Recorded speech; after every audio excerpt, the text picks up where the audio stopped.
주의 말씀 듣고서 준행하는 자는 반석 위에 터 닦고 집을 지음 같아. 비가 오고 물나며 바람 부딪혀도 반석 위에 세운 집 무너지지 않네. 잘 짓고 잘 짓세. 우리 집 잘 짓세. 만세 반석 위에다 우리 집 잘 짓세. 똑똑똑 아침밥이 도착했습니다. 오늘은 찬송가 204장 1절의 가사로 상쾌한 아침의 문을 열어봅니다. 오늘도 우리와 함께 하시는 하나님을 바라보며 주 안에서 복된 하루가 되기를 바랍니다.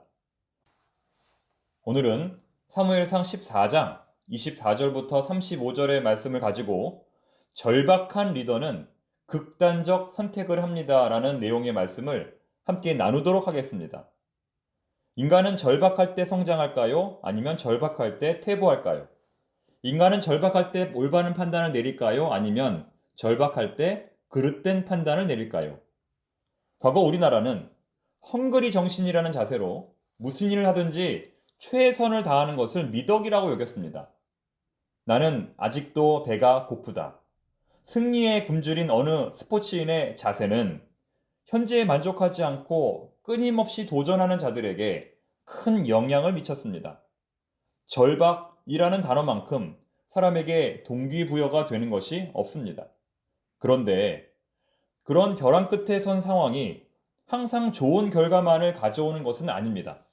때로는 절박한 상황이 오히려 그릇된 판단을 내리게 만든다는 것입니다. 오늘 본문의 상황이 바로 그렇습니다. 사울은 지금 매우 절박한 상황입니다. 전쟁의 위기, 신앙의 위기, 그리고 가정의 위기. 그는 총체적 위기 가운데 있습니다. 어서 빨리 이런 위기를 벗어나 정상 궤도로 진입을 해야 하는데 오히려 그는 점점 더 벗어나는 분위기입니다. 오히려 점점 더 멀어지고 있습니다. 그가 내리는 모든 판단들은 해서는 안 되는 잘못된 판단들입니다.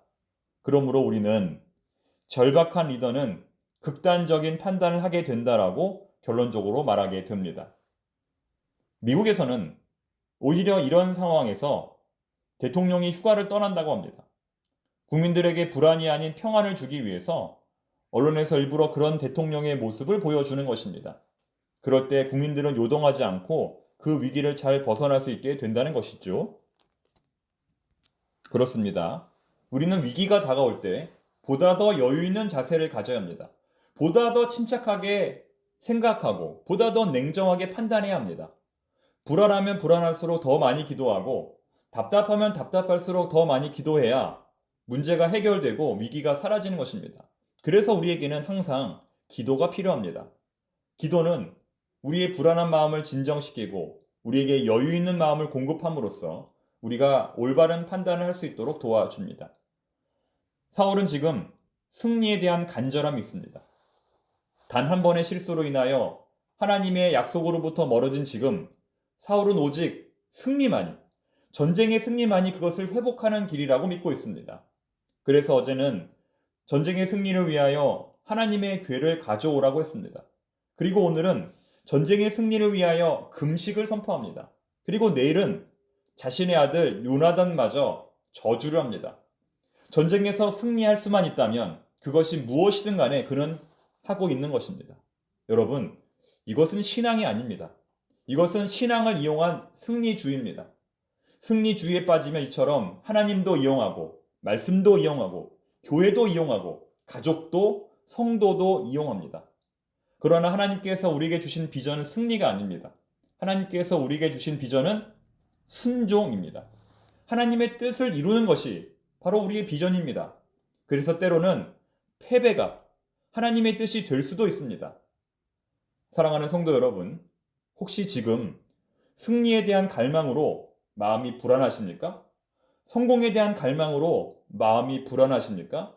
그렇다면 잠시 그 마음을 내려놓으시기 바랍니다. 리더가 잘못된 판단을 내리면 그 구성원들은 너무나 큰 고통을 당합니다. 목회자가 잘못된 판단을 내리면 성도들이 큰 고통에 빠지고 부모가 잘못된 판단을 내리면 자녀들이 큰 고통에 빠집니다. 만약 한 나라의 대통령이 잘못된 판단을 내리면 어떻게 될까요? 상상할 수 없는 국가적 위기가 발생하는 것입니다. 사울의 잘못된 판단으로 인하여 백성들은 큰 고통에 빠집니다. 전쟁에 나가 힘을 써야 할 사람들이 먹지 못하고 마시지 못해 지치게 되고 피곤하게 되고 분별력을 상실하게 됩니다. 그는 백성들에게 위로와 힘을 주는 왕이 아니라 피곤과 절망을 주는 왕이 된 것입니다. 그 결과 백성들은 분별력을 잃고 하나님 앞에서 절대로 해서는 안 되는 큰 죄를 짓습니다. 고기를 피채로 먹었던 것입니다. 그것은 율법이 금지하는 것입니다. 이러한 잘못된 판단을 보고 그 아들 요나단이 이렇게 말합니다. 내 아버지께서 이 땅을 곤란하게 하셨도다. 자, 무슨 말이냐면 이 땅을 곤란하게 만드는 것은 저 블레셋 군대가 아니라 아버지라는 것입니다. 지금의 진짜 위기는 저 군대가 아니라 어리석은 판단을 내리는 아버지라는 것입니다. 이 고백이 다름 아닌 그의 아들로부터 나왔다는 사실은 점점 밑으로 추락하고 있는 사울의 모습을 보여주고 있습니다. 제가 예전에 이런 말을 들은 적이 있습니다. 성숙한 사람은 극단적인 말을 쓰지 않는다. 예를 들면 나는 무슨 일이 있어도 하겠다. 절대로 그럴 수 없다. 어떻게 나한테 그럴 수가 있는가? 이런 표현을 되도록 사용하지 않는다는 것입니다. 그렇지 않습니까? 한 치 앞도 알 수 없는 우리의 인생이기에 지나친 확신이나 자신감은 결국 무리한 결과를 낳을 수밖에 없습니다. 사랑하는 성도 여러분, 지금 마음에 여유가 있으십니까? 네, 있으시면 다행입니다. 하지만 만약 없으시다면 오늘 하나님 앞에 자신의 마음을 내어놓고 잠시 들여다 보실 수 있기를 바랍니다. 내가 이렇게 마음이 불안하구나. 내가 이렇게 마음이 쫓기는구나. 그래서 모진 말도 하고 모진 행동도 하는구나. 잘못된 판단도 내리는구나. 이렇게 스스로를 들여다보는 것만으로도 회복의 역사가 일어날 것입니다. 오늘도 하나님께서 우리의 마음과 생각을 지켜주시기를 바랍니다. 기도하겠습니다. 하나님, 저희들도 때로는 사울처럼 절박하고 긴박한 상황에 빠질 때가 있습니다. 그래서 모진 말과 행동을 하고 잘못된 판단을 할 때가 있습니다. 아버지 하나님, 그런 저희들의 마음을 지켜주시옵소서. 그런 저희들의 생각을 지켜주시옵소서. 그래서 이제는 그런 다급한 상황이 다가와도 마음의 여유를 가지고 올바른 판단을 내리도록 도와주시옵소서. 우리의 인생이 상황에 쫓기는 인생이 아니라 하나님께서 원하시는 인생 되게 하여 주시옵소서. 예수님의 이름으로 기도드립니다. 아멘.